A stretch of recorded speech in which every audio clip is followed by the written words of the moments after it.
The following content is for entertainment and educational purposes only. It does not constitute means for diagnosis, healthcare advice, nor treatment. Make use of a qualified healthcare professional for such purposes.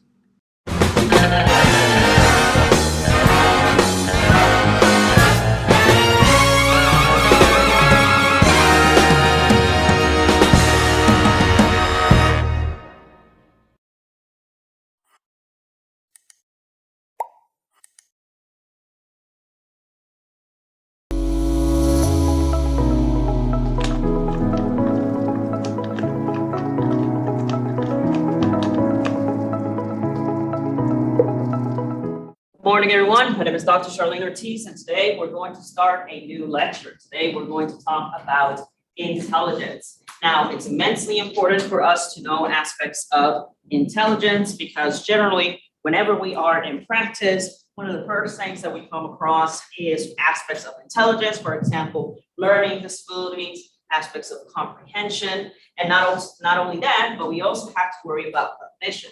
If you remember from one of our very early lectures, one of the things that I mentioned is that every time you hear the term cognition, I want you to think about thinking, right? The term thinking. I usually use them as synonyms, particularly for class. So if you ever hear that term, what I'm talking about is things of thinking, matters of thinking, how we process our thoughts. So let's get started. Now, one of the things that you might have recalled from our previous lectures, right? One of the things that you recall is that one of the ways in which we acquire our knowledge, right? You remember that in our very first chapter, we talked about behaviorism. Now, behaviorism is the aspect in which we learn, right? And we can measure aspects of behavior simply by behavior, not necessarily aspects of cognition. So individuals like B.F. Skinner, for example, would argue that the only way we can measure aspects is simply by those that can be observed, right? So not necessarily aspects that cannot be directly observed. So for example, if I were to ask you what language looks like, we don't really know what language looks like, does it? We know how symbols look like, but the process of language, we wouldn't necessarily know. Say, for instance, how much does it weigh? What color is it? What's the temperature of intelligence, language, and things of that nature? So they would argue that these types of aspects we would have to measure through behavior. Now, in his proposal, he would argue that children will learn that language through the imitation, right? The way that we learn is through imitation, through reinforcement. If you recall from your previous chapter, your previous lectures, you'll recall that one of the ways that we learn, right? One of the ways that we learn is through observation. So notice that in keeping with B.F. Skinner, we're only focused on the observation of what is it that we can learn. Now, notice that one of the things that he also proposes is that whenever a child starts vocalizing, right? So imagine with your own children or your younger siblings, if you recall, they will start doing sounds. His idea was that whichever sounds are not being reinforced, right? Those aspects that are not being reinforced are later going to decline, right? If you recall from one of the case studies that we talked about previously, you'll remember in the case of Jeannie, where her babbling, her sounds were not reinforced. And later, when she was found locked and chained to a chair after 13 years of said lack of reinforcement, of lack of being taught language, notice that she was unable to speak and learn correctly aspects of language. Why? Because she was not reinforced. She didn't have that aspect that would increase the likelihood that she would babble and start vocalizing. Therefore, that started declining in frequency.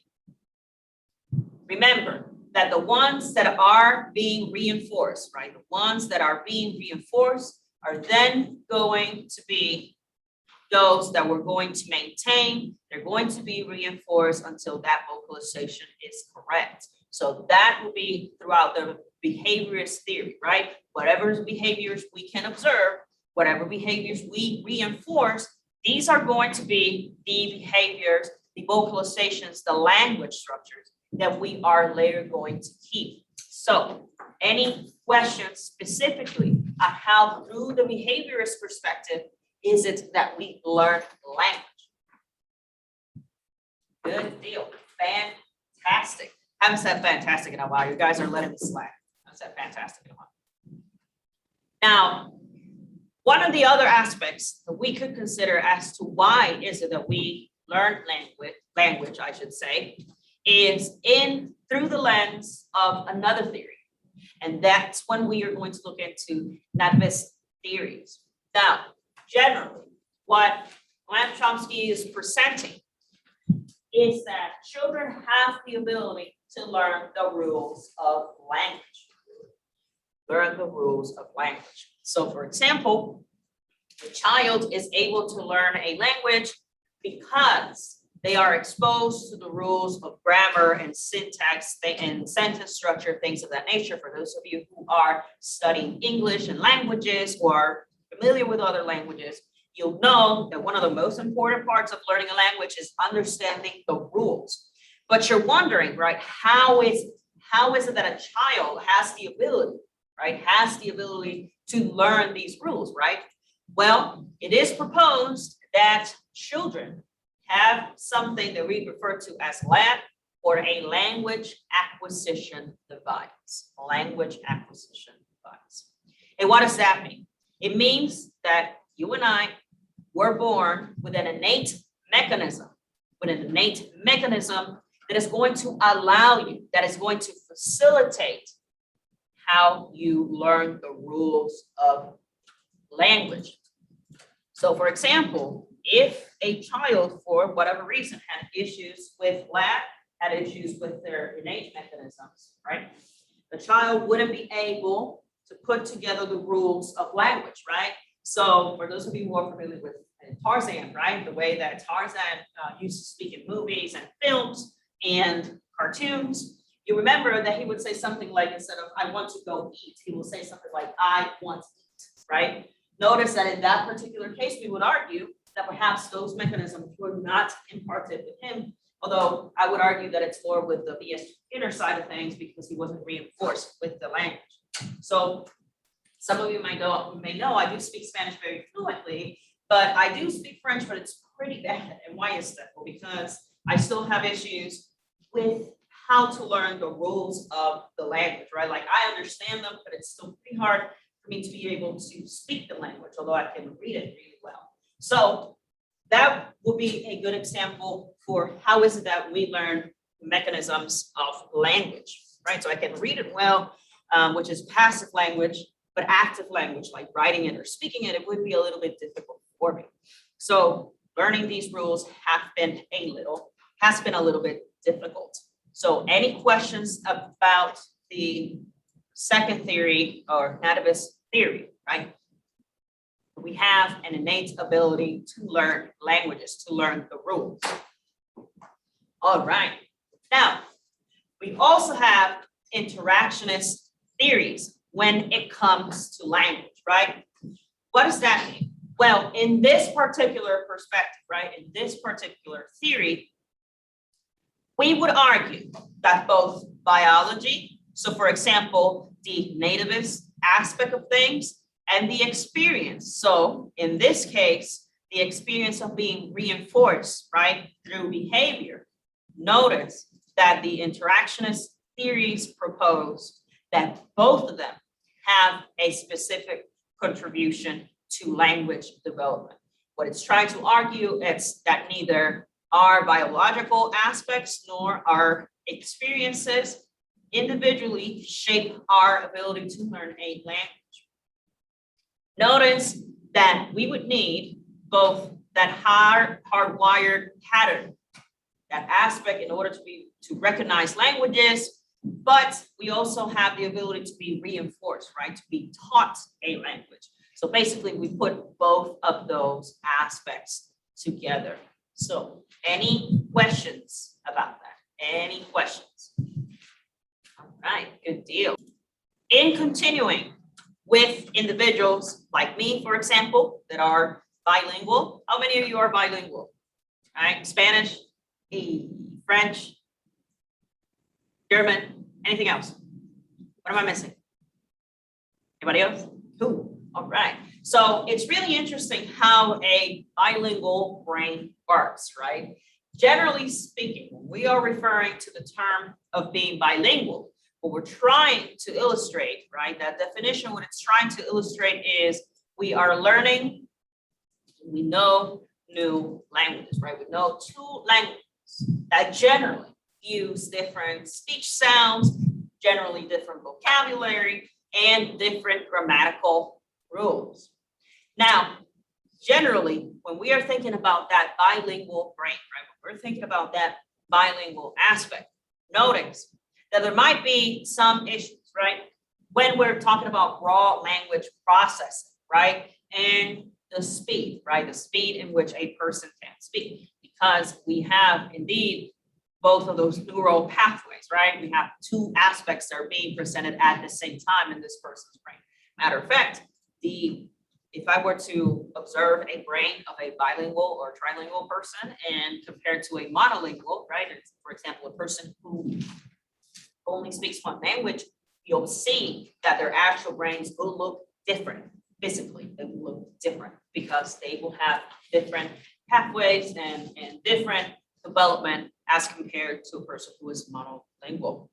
Now, generally, individuals who are bilingual do have other advantages that are not necessarily that of language per se. For example, generally, persons who are bilingual tend to perform better in aspects of attention control, also in their working memory, right? Working memory. And whenever you see working memory, if you recall from our previous chapter, you'll remember that working memory is that allows you to do a process, to work towards a process. For example, if you are driving a stick shift, right?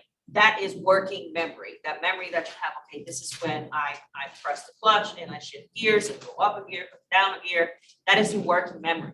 So individuals who are bilingual also have the ability to have better working memory capacity. Persons who are bilingual tend to be better at their abstract reasoning, and they tend to be better at certain aspects of problem solving. However, bilinguals and monolinguals are pretty similar in the rate that they learn languages, right? So we wouldn't argue necessarily that one has a better rate than the other when it comes to learning languages, but being bilingual does help with other aspects of memory and working memory and other aspects of cognition, so abstract reasoning and things of that nature. Any questions about that? Yes, sir. Do those effects scale the more language you learn, the more languages you learn? I don't know the answer to the question, but I can get back to you because I'm not particularly sure.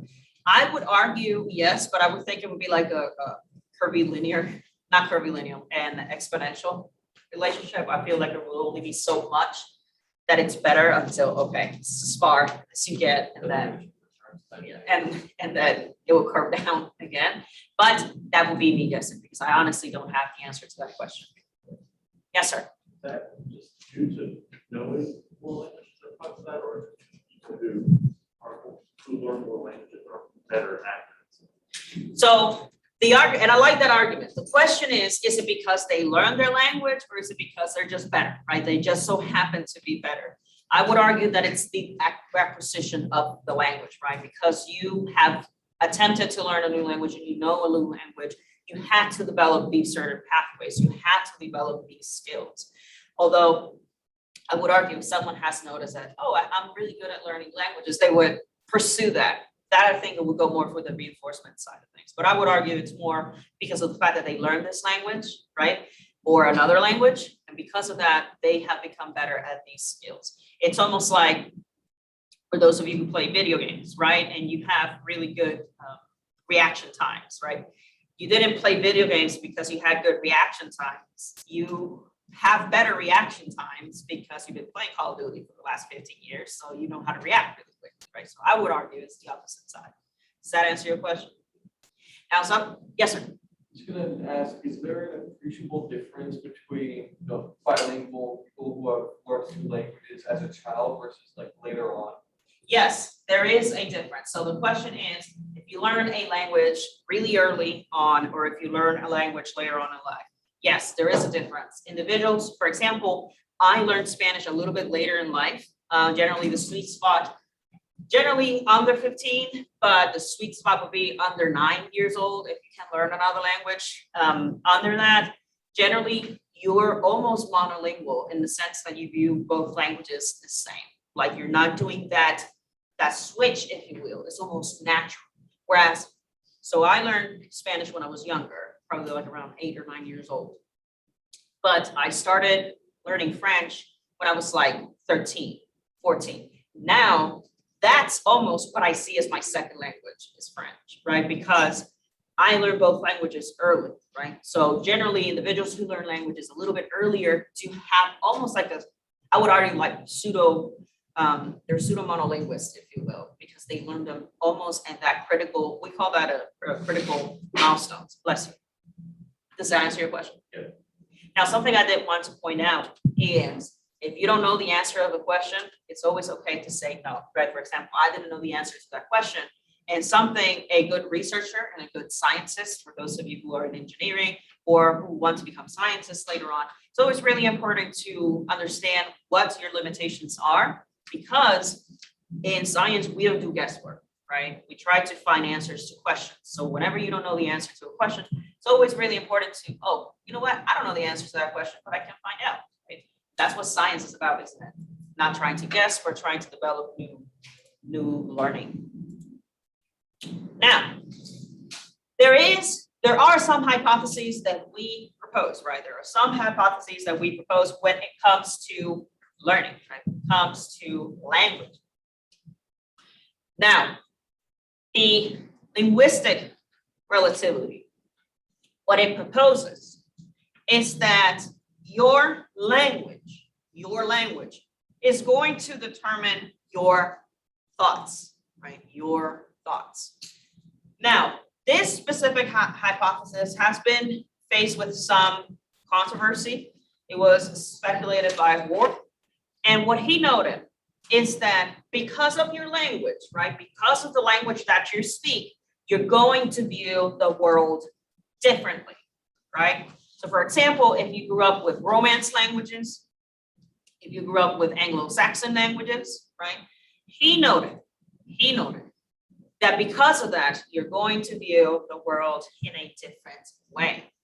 However, his hypothesis has been put under scrutiny, right? Because as you know, we do everything under research, right? Everything has to be statistically proven or demonstrated, I should say, not proven. Now, to this day, his hypothesis is still developing controversy. So for example, some people, right, whenever, and it's funny because if you have friends who are bilingual, you might have seen this too.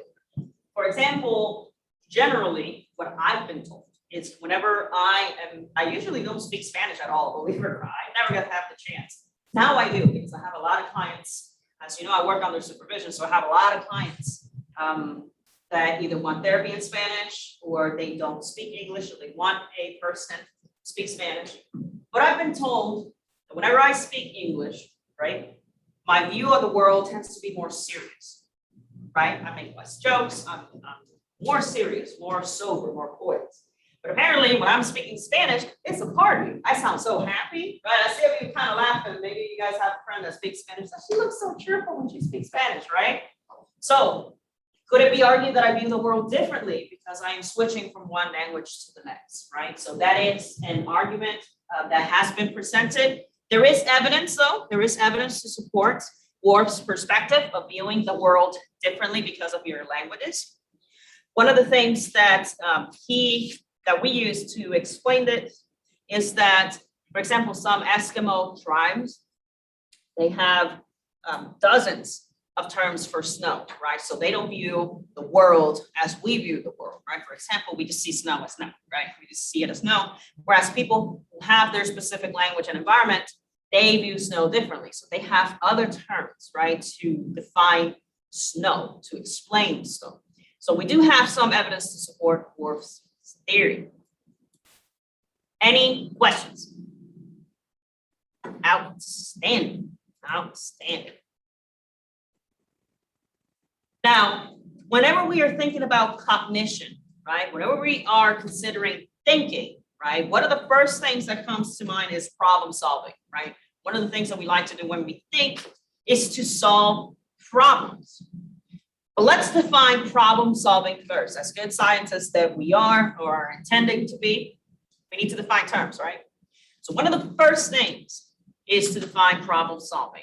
Problem solving is an active effort. It is an active effort that you're trying to achieve a goal. And it's not readily attainable. This goal is not facilitated. That's why you're trying to address it. You're trying to discover a new way to reach this goal that seems unattainable.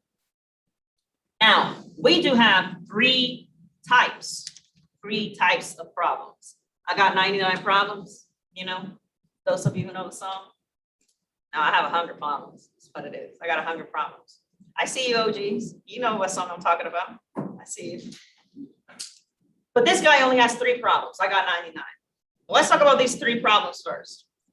The first problem that we're going to talk about, it's problems of inducting structure. And a lot of you, right? A lot of you who are in engineering, you might be focused a lot on this type of problem. What we're trying to do is discover the relationship. We're trying to discover the relationship in order to address the problem. We're trying to look at the individual parts in order to address that problem. Now, generally, we will have analogies, for example, that we can use to solve the problem. I use that a lot in practice. I use a lot of analogies whenever I have clients in front of me. Generally, that tends to work really well. So you're trying to discover a relationship between the parts of a problem. Any questions about that specific type of problem? Right? You're looking at the parts of the problem to address the problem, attempt to find a solution to attain that goal. Now, another way that you might be able to address a problem is whenever we are looking for problems of arrangement.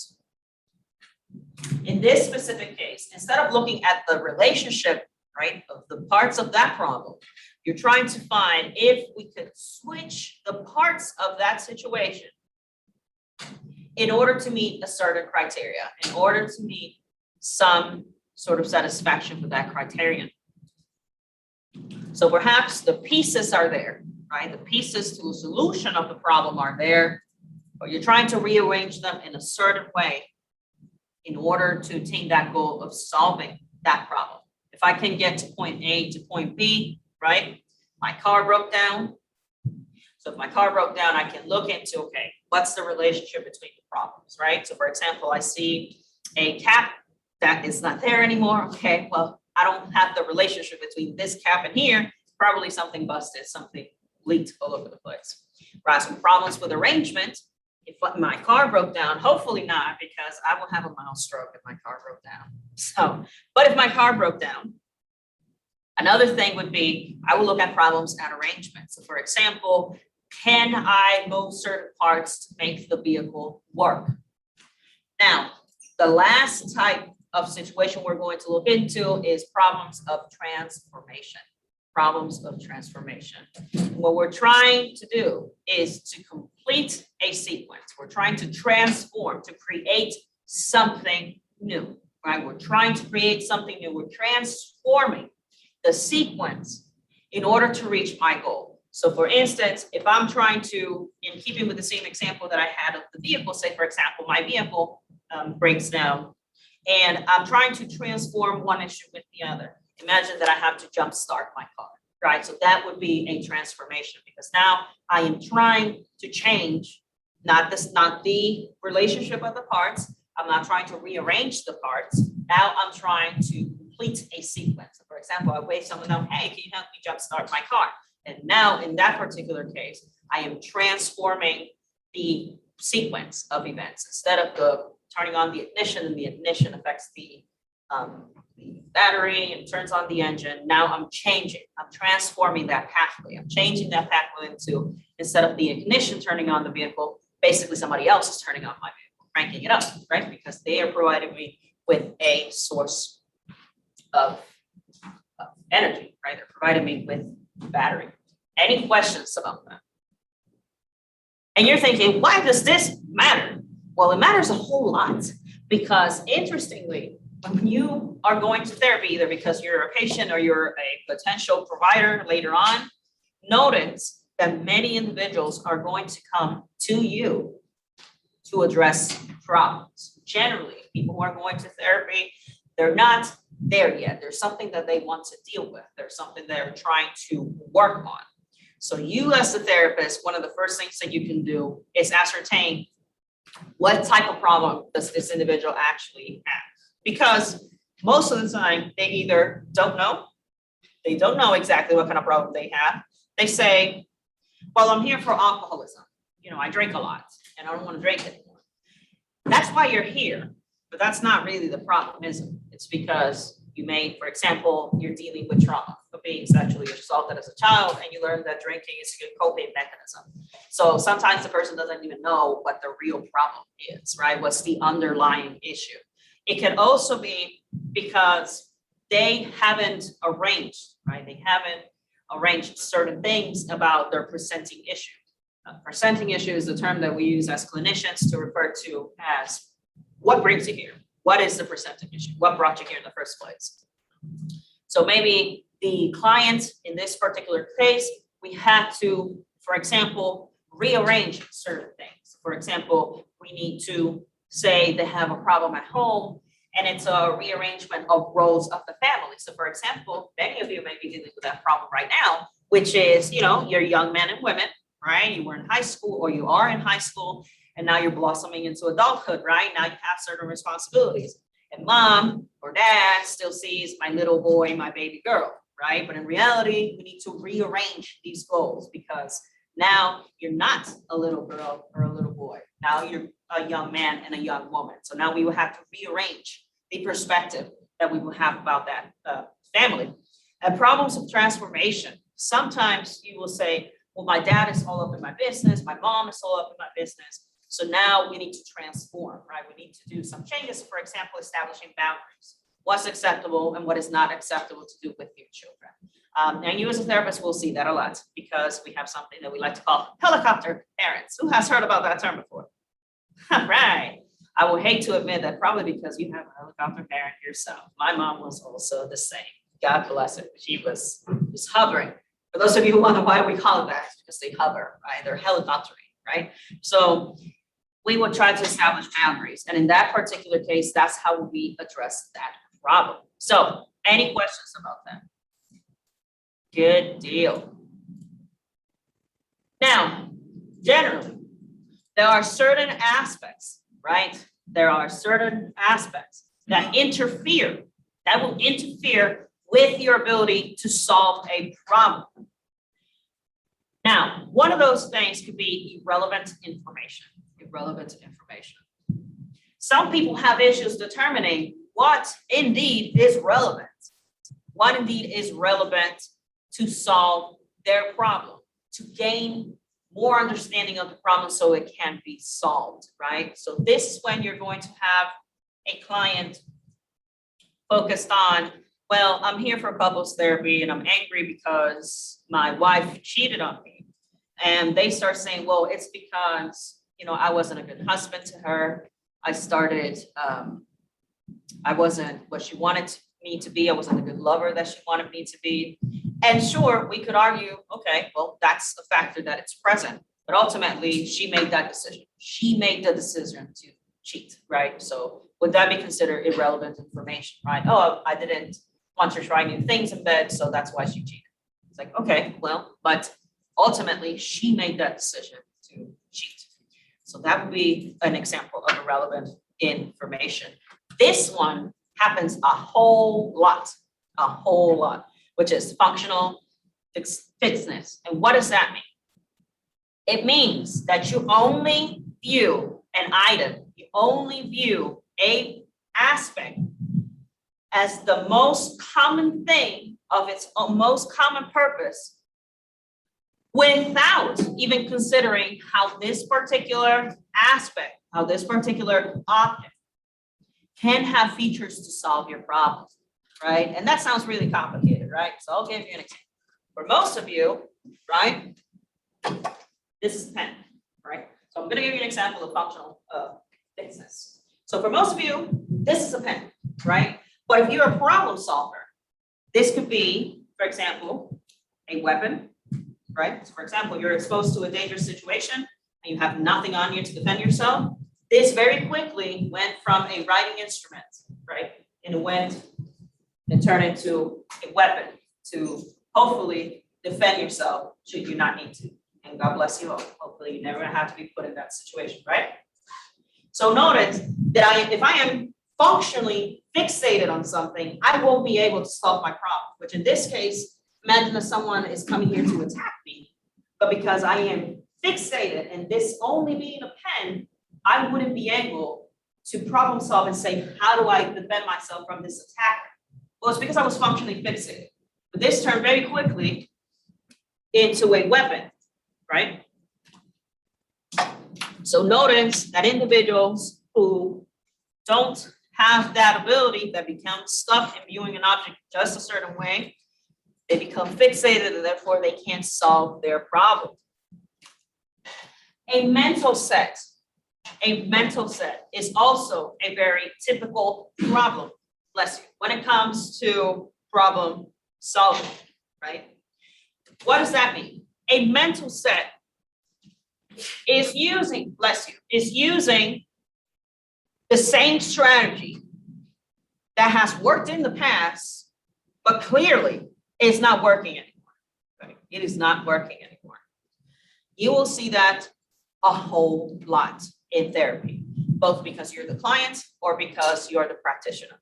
You would see individuals that would say, my son has always behaved this way. He was such a good kid, and I used to discipline him in this way, and I keep doing the same thing, and now it's not working. And it's really hard to convince this parent that whatever mental set they had is not useful anymore, right? It's really hard to convince someone that, well, I've always smoked. I don't see a problem with that. It helps me with my depression. It helps me with my anxiety, right? But the problem is it working right now? Are you still anxious? Are you still depressed? Are you at risk of lung cancer, right? So you become set in trying to solve a problem with the same solution. And now you're going to have an issue with problem solving. A lot of you might have heard that the definition of insanity, the colloquial definition of insanity. Who can tell me what that is? What's insanity? Yes, sir. Correct. Doing the same thing over and over again, expecting different results. Now, I do need to remind you, insanity is not a psychological term. What? Insanity is not a psychological term, it's a legal term. There's no such thing as insanity in psychology, right? It's a legal term, by the way. So I do want to put that little caveat in there. So mental set is similar to insanity, trying to do the same thing, expecting different results. Now, when we have rigid thinking, right? When we have rigid thinking is when we start keeping this mental set, right? We have this mental set and it starts to affect how effective are you to solve a problem. And you would come in as a practitioner to address this rigid thinking. A lot of our issues come because of rigid thinking. Imagine that you have a client and they report, I'm always alone. Nobody wants to hang out with. Hashtag relatable, am I right? I'm always alone, right? Always alone. And you ask the person, okay, so what have you been doing? It's like, well, I just don't go out. I don't hang out with my friends. I don't talk to my friends. Well, that's rigid thinking because you're doing the same thing. You're not contacting your friends. You're not messaging them, on Instagram, Facebook, whatever. You're not contacting them. So let's try to change this pattern, right? Let's try to change this rigid thinking in actually changing that pattern. This one is interesting. Unnecessary constraints. Basically putting up obstacles that are not there. Obstacles that don't exist. And you'll be surprised, who does that, right? Who puts up an obstacle that doesn't exist? Everybody. Everybody does that. You, me, mom, dad, a neighbor, the kid you don't like that's sitting next to you right now because he smells pretty bad. Everybody. Everybody does that. So when we're thinking about unnecessary constraints, think about, say, for example, a person who could be mentally ill, right? So for example, we have an individual that is suffering with anxiety and thinking, there's nothing I can do about my anxiety. I'm going to have a panic attack if I present in front of class. Notice that that obstacle is not present. That obstacle doesn't exist. It's something that I really do a lot in therapy, right? Something that I really like doing in therapy is asking the person where they want to be, what they want to do. Well, I really hope that I can go out on a date. I want to ask this boy out. I want to ask this girl out. And I really want to ask them out on a date, okay? So how would you do that? Well, I meet them after class, whatever. And one of the things that I like to ask is, what's stopping you? What is stopping you from walking up to this person and be like, hey, want to go out with me? Let's go watch a movie or something, right? Because a lot of individuals put up obstacles that don't really exist. And 99% of the time, not 90, that's a little too much. 80% of the time, the answer that I get is nothing for me. I'm the one that's stopping myself from doing better. And you know what? That's what I want to hear, that it's you. Because if it is you, we can address that. If there is something else, I don't have control over that. But if it's you, that's great. Because if you're stopping yourself, right? If you're the one that's stopping yourself with that unnecessary constraint, we can address it. I can control myself. I can't control anybody else. I can control anybody else. If I could control everybody else, I'd probably be married to Ricky Martin living in Paris or something like that. I feel like a lot of you don't know who Ricky Martin is. Who knows who Ricky Martin is? What? Either way, very handsome dude, a little bit older than me, very handsome. He's married now. He's got a whole life, so I lost my chances, right? So I can't control him. That would be an unnecessary constraint. Any questions about that? Let's talk about what can we do specifically?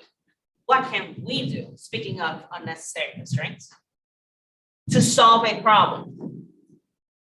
There's multiple aspects that we can come across in order to solve a problem. Interestingly, one of them is insight. I like to refer to insight as a aha moment, as like, oh, I got it.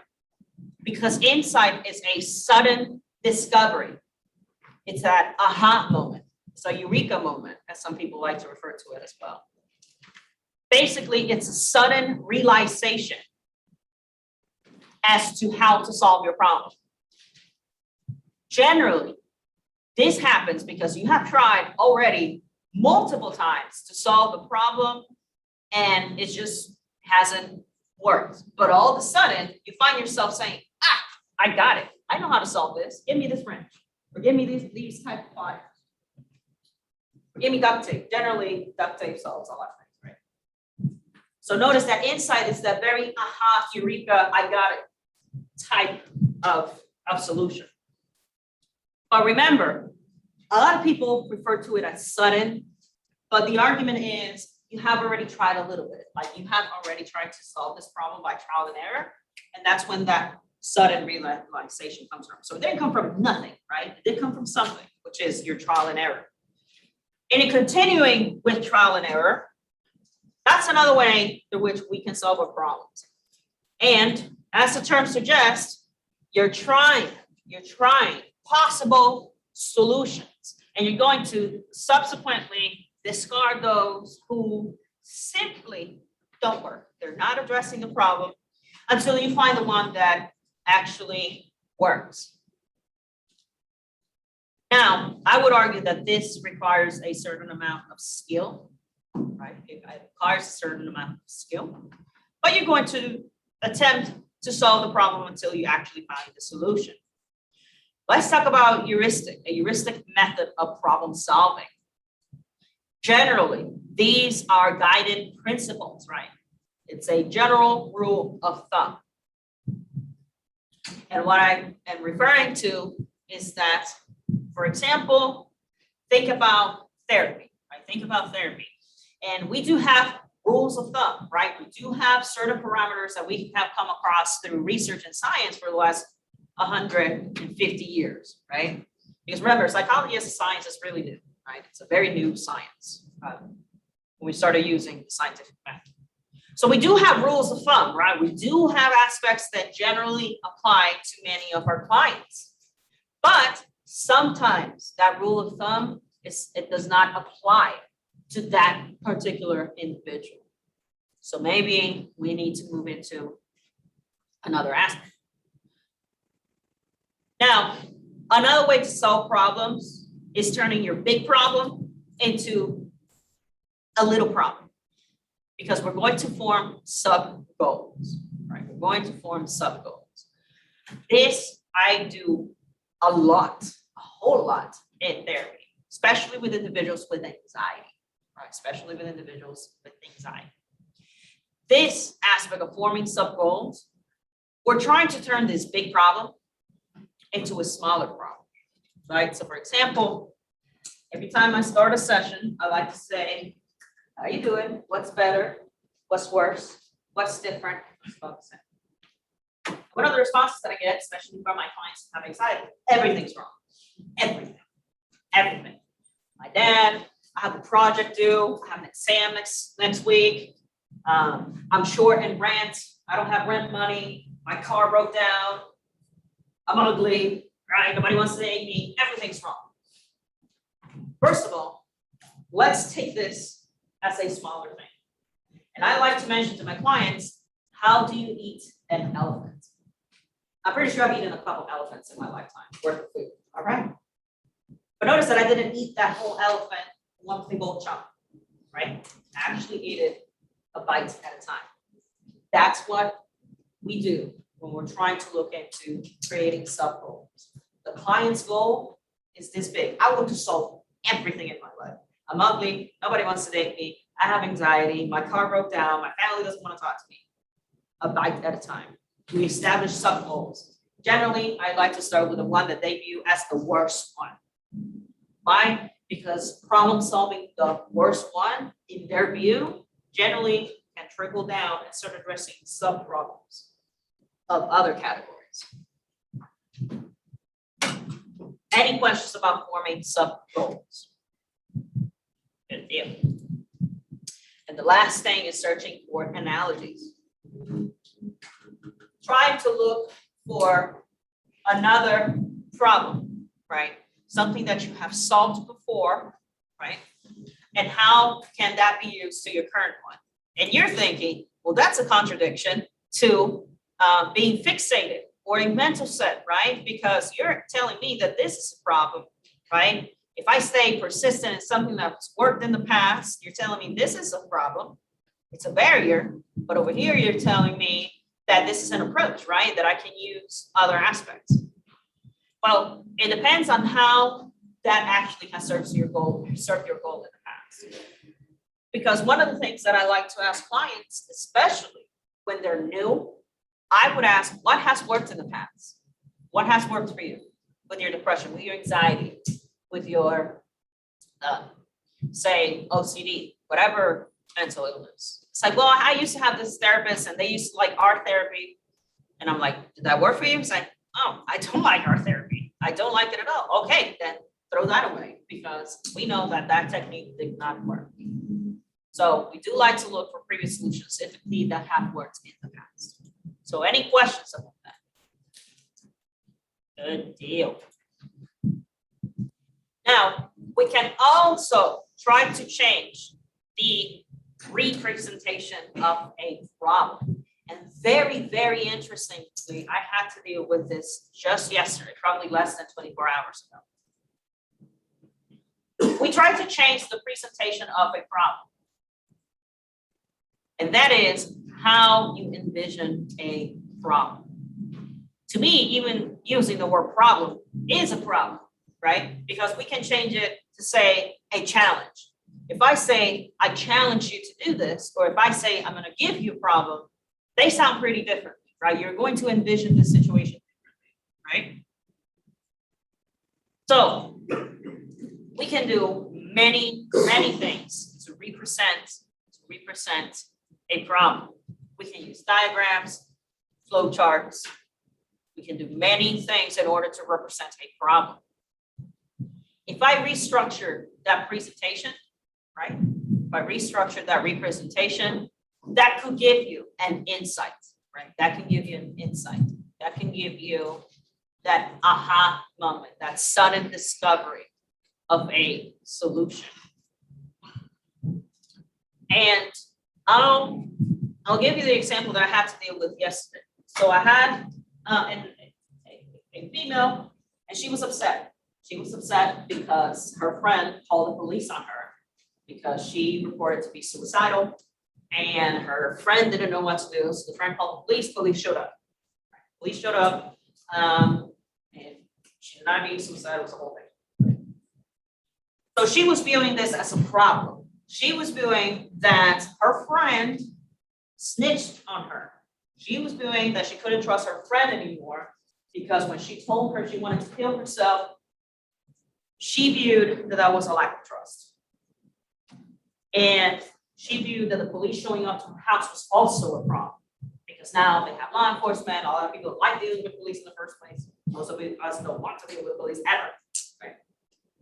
Notice that she's viewing this as a problem. And something I presented to her was, you could view it as a problem. I mean, you can believe whatever you want, right? You can think whatever you want. But we can change it. Let's change the presentation of this problem. We can say, my friend violated my trust because she called 911 on me. Or I can say, my friend wants me to stay alive. Notice that I changed the presentation of the problem. Problem's still the same. She still called the cops. That didn't change. That is a fact. She called the cops. Called 911. But I'm changing the representation of the problem. How do you think she's going to view that now? She's not going to view it as a problem. She's going to view it as a challenge. The same thing with law enforcement. You can say, them showing up to my house, that's an invasion of my privacy, that's just trouble. Sure, you can view it that way. And no, you can also view it, he's a public servant that's looking out for safety. You can view it like that too. That didn't change the problem. The problem was, police showed up to her. But notice that the way you view a problem changes how you can solve a problem. And I do that an awful lot in therapy. Sometimes we can't change the problem, but we can change how we perceive it. And that's where the solution to the problem is. Generally, we can find a solution to the problem, at least by starting and changing the representation of our problem. And one of the last things that I want to talk about when it comes to problem solving is taking a break. Take a break. Step away from that situation. Generally, what occurs is the incubation effect. And that is simply once you have given yourself a lot of time to address this situation, notice that now new solutions of that previously unsolved problem are going to rise up. Generally, because you're not consciously thinking about it, because you're consciously not addressing that problem then and there. This, I would argue, can work as a therapeutic approach. And what do I mean by that? I have a lot of clients that deal with anger. I have an anger problem. I want to get rid of my anger, right? Some of you may have anger problems yourself. Sometimes when we are addressing a situation, right? So for example, you have anger towards your significant other, right? And at the moment, right, you have a problem, which is I am yelling at my significant other and he or she is yelling at me, right? We have a problem. But sometimes taking a break, removing yourself from that situation, then you're not consciously trying to yell at this person, berate this person, right? Hopefully not assault this person. Don't do it, kids. Don't do jail stuff. Don't do it. Or hospital fund. Don't do that, right? Notice that when you take a break, that conscious effort, it's going to not be as present. Now you have time. Now you have time to reconciliate. Why exactly is it that I'm yelling at my significant other? Is it really because they didn't do the dishes, or is it because I am unhappy with this relationship? And now you can start addressing the real problem, which is it's not because he or she didn't do the dishes. It's because you're simply unhappy. You think that the expectations that you have for this relationship are not being met. That's the reality. Your expectations are not being met. Not that he or she didn't do the dishes, right? But that wouldn't have happened if you didn't take a break. That wouldn't have occurred if you didn't take a break. So any questions about that? Good deal. I do follow along. I have been reading you guys' feedback. So I know that a lot of you like the fact that I use like real life examples in relationships. So I'm trying to, I listen. Yeah, you speak and you ask and I shall deliver. Now, we do have aspects, right? For example, culture can affect how we address problems. There are indeed cultural differences that allow us to pick any sort of style to fix problems. So for example, all the previous ones that we talked about, insight, trial and error, all of these different problem-solving techniques that we discussed here, notice that your culture will have an influence as to which ones you pick, right? Now, generally, what we're thinking of is a holistic cognitive style. In a holistic type of sense, you're trying to focus on the relationship amongst the elements. And generally, this is a little bit more present in Eastern Asian cultures, right? So generally, trying to look at the relationship elements. So for example, if we revert back, right? If we revert back to our previous types of problems, notice that they would try to address problems in an inducting structure, right? They will try to focus on this type of situation. Whereas when we are thinking about Western cultures, for example, our own, you'll see that we're trying to look at the object. We're trying to look at the property of the object, right?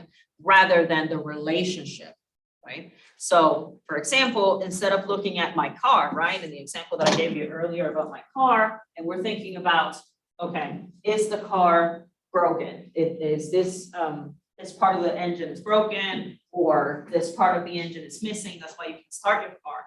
You and I would look at problems that way for those of us who are from America and Western cultures, right? So Europe and things like that. But in Eastern cultures, we will start looking at the relationship. Well, this cable is not relating to this cable, and that's why your engine is not working. So we would view problems differently. I'd argue we also view problems in an individual type of sense instead of a collective type of sense. But that is more for another lecture, of course. We tend to be more individualistic, right? My problems are my problems, your problems are your problems. Whereas in other cultures, your problems are my problems. My problems are your problems, so it's a collective effort, right? All right. Any questions about that? Good deal. Good deal. Let's talk about the decision-making process, right? The decision-making process. We talked about problem solving, right? Let's talk about how is it that we make decisions, right? How is it that we come across picking this particular university because compared to selecting another university, right? So how do we address decision making? Decision making, as we know, because we're good researchers over here in Dr. Schor's class, we need to define terms. So the first thing that we need to do is define decision making. Decision making is simply that process of evaluating alternatives.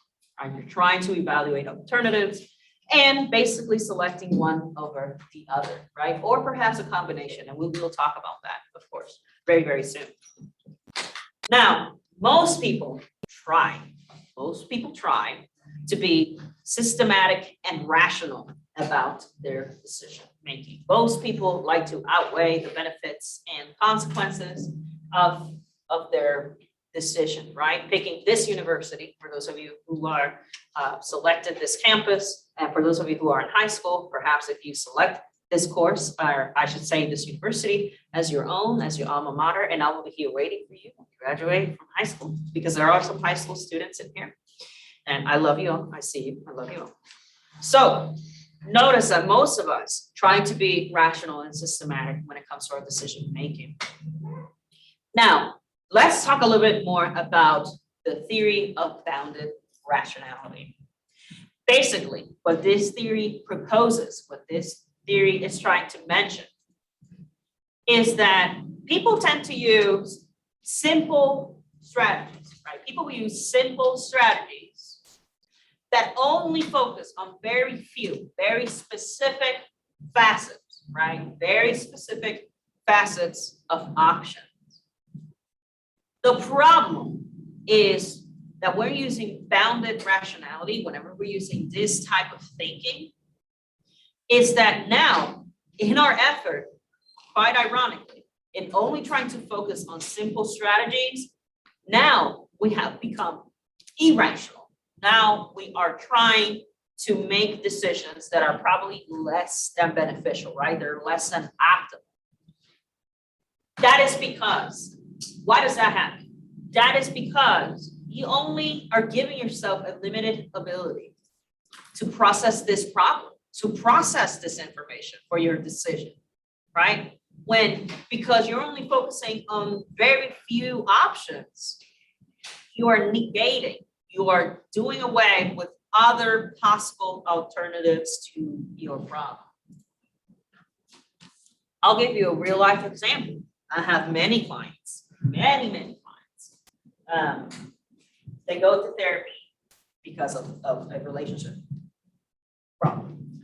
So one of my clients, she, husband and wife, they're married, they've been married for like 20 years. And her options are to stay married. She wants to stay married, right? I'm not a judge. I can't grant her a divorce, right? So that's not up to me, right? It's her decision to remain married or not. But she has limited herself in the amount of options that she has, right? So she comes to me because she has anger problems, according to her, and that she is worried about her relationship.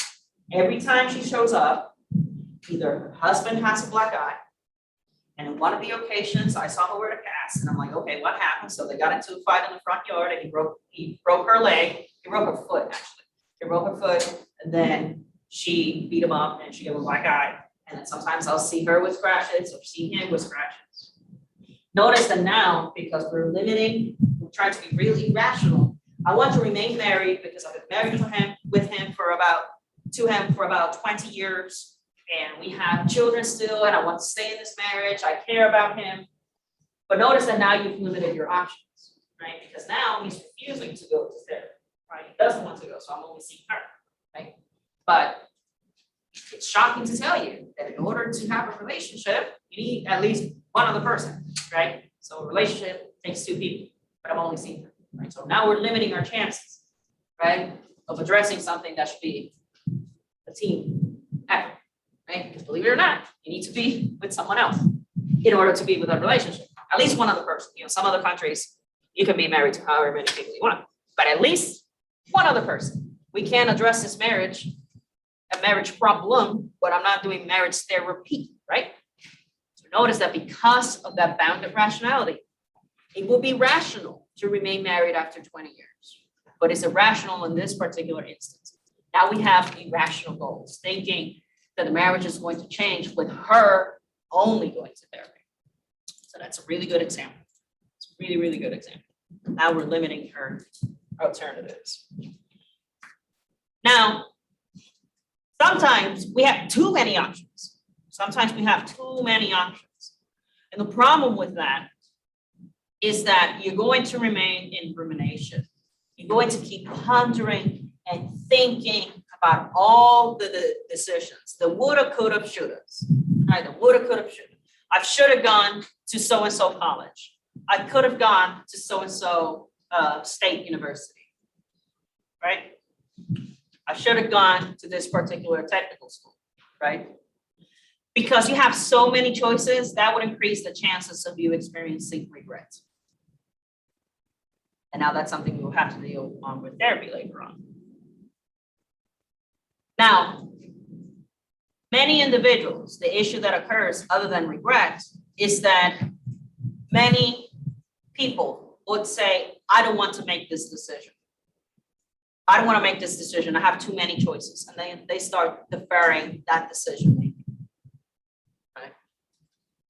For example, how many of you have had a situation, right? Remember about a situation where you just had too many options and you talk to a friend or you talk to your parents, you talk to your therapist, and you say, what would you do? What would you have done in that situation? First of all, it really doesn't matter what the other person would have done, because whatever worked for them doesn't work for you. I'm sorry to tell you that. People ask me that question all the time. What would you do? Dr. Shar, what would you do? It doesn't matter what I would have done, because ultimately, I had to deal with the consequences of that choice, not the client. This generally happens because we have a choice overload, because we have way too many options and we defer that responsibility to someone else. We will have less satisfaction. So say, for example, you apply for like 5 colleges and all 5 of them accepted you. Now what? Right? Now what? Now, whatever you pick this particular college, you perhaps feel dissatisfied right now because you picked this one over, say, another college, a technical school, whatever the case may be. There are many aspects that can affect your preference, right? Your preference in making a decision. So for example, time. Maybe you didn't have enough time. Maybe your parents were, I need you to pick a school by the end of February, because otherwise I'm not going to pay for it. So now you have to make a very quick decision, right? You have to make a very quick decision. Sometimes the complexity of the options that you have, right? The complexity of the problems that you have will deter you, will impact you instead of asking for the obvious choice. So think about the example of the client that I just gave you, right? They beat each other up constantly. Luckily, they don't anymore. So I'm kind of happy about that. Baby steps. Remember how I talked about sub-goals, right? How about we stop beating each other up, right? Let's start with that. So sub-goals, remember the example that I gave you? Okay, you gave him a black eye, he broke your foot. How about we address this little sub-goal first, right? Let's deal with that. So you guys don't beat each other up. But for some of you, there's an obvious choice, isn't it? Right? There's an obvious choice with this marriage, right? What would that be? What do you guys think? What should she do? What do you think? Anybody has an opinion? Separate, get a divorce? The thing about that is I can't make decisions for a client. Irrespective of how it is that I feel about it, I cannot be like, girl, what is you doing? You need to get out, right? First of all, she's not my friend. And the aspect, and I say that with the best intention, because people come to you not because they're looking for a friend. People come to you because of your expertise. So, because I'm not her friend, I have to be impartial and objective as possible. If she wants to remain in this marriage, that is her decision. My job is to, whichever decision that she makes, I will help you. If she wants to stay married, I will help her. If she wants to get a divorce, I will help her, right? Because I am not there to be her friend. I am there to be her therapist, right? So that's a really good point when it comes to ethics. Now, another aspect that could influence this overwhelming amount of choices, people who feel that they're knowledgeable about a specific set of options are less vulnerable for choice overload, right? So for example, if you are a car mechanic, right? And you have an issue with your engine and you have all these options to make a choice. Should I try to fix it right here and there? Should I call a towing company? Should I just call a friend so we can take it somewhere? Notice that because you are knowledgeable, choice overload is less likely because you are knowledgeable in that specific skill, in that specific matter, and therefore you're going to have a better chance of not feeling overloaded, right? That's basically people that you're like, how can you keep so cool in this situation, right? Well, because that person has better knowledge about the situation generally, and they're able to address and make that solution. Now, the problem, one of the probabilities that we can deal with heuristics is that we may incur into risky decision-making. And when we're thinking about risky decision-making, notice that here we are dealing with conditions of uncertainty, right? We are taking a risk. So for example, not in our state because there's no gambling and lotto and things of that nature here, but for some individuals, you're making a risky decision. I'm gonna spend $5,000 today at the casino. I'm gonna go down to Mississippi and spend $5,000. Well, that's a risky decision because it is uncertain whether or not you're going to even keep your money. Maybe you leave with the $5,000 you came in with, or maybe not. Now, another aspect is availability heuristics. Now, you're basing that estimated probability, which each relevant instance that comes to mind, right? So you're trying to, let's look at the possible scenarios, right? How am I trying to address this uncertainty, right? Well, let me use what is available to me, which is, let me look at scenarios, right? What would happen in, say, in these $5,000 that I'm going to bet at the casino? And by the way, I don't like gambling at all. I feel that the risks are too high, for the game. So it's just not my thing. It is some people's thing. But notice that some person would say, okay, if I lose $100, I'll be okay. If I lose $1,000, I'll be okay. But if I lose $2,000, how am I going to judge that probability? What is the likelihood that I'm going to lose $100, $1,000, $2,000? So now you're running the decision-making, right? You're trying to judge the probabilities of certain things occurring while you're making your decision. Let's look into when we're looking for representation, right? Notice that in this case, you're judging that probability, right? You're judging the probability on how similar that might be to a prototype of that event, right? So think about the best case scenario. So I came in with $5,000 and I leave with $20,000, right? That would be great, right? If you can walk out at a $15,000 profit, right? So we're trying to gauge whether or not there is a similarity, right? What is the likelihood of that occurring? Now, notice that more than likely, people tend to deviate from the optimal decision-making, right? Very, very frequently, we tend to make very bad decisions. Is what I'm trying to say. You and I, we make poor decisions. We're more likely to make these poor decisions because we fail to understand the predictability, right? It is more likely that I will lose $2,000 at that casino than make $20,000 at the casino, right? But we fail to judge that. So like, nope, I'm gonna try my chances. I'm gonna bet all this money, right? And try to gain that money. And we do that more than we like to admit, right? We tend to make poor decisions more than we like to admit. Any questions about that? Any questions? Now, this is immensely interesting, immensely interesting.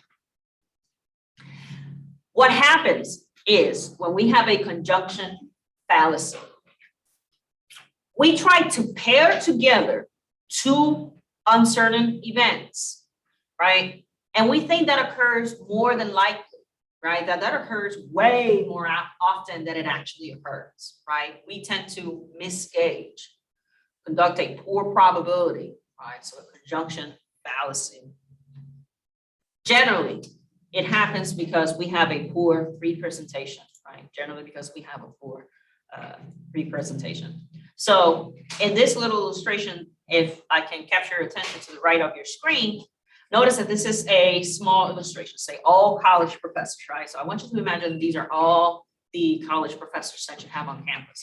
And it's generally thought that most professors, most instructors, and many people think that the professors are like politically inclined.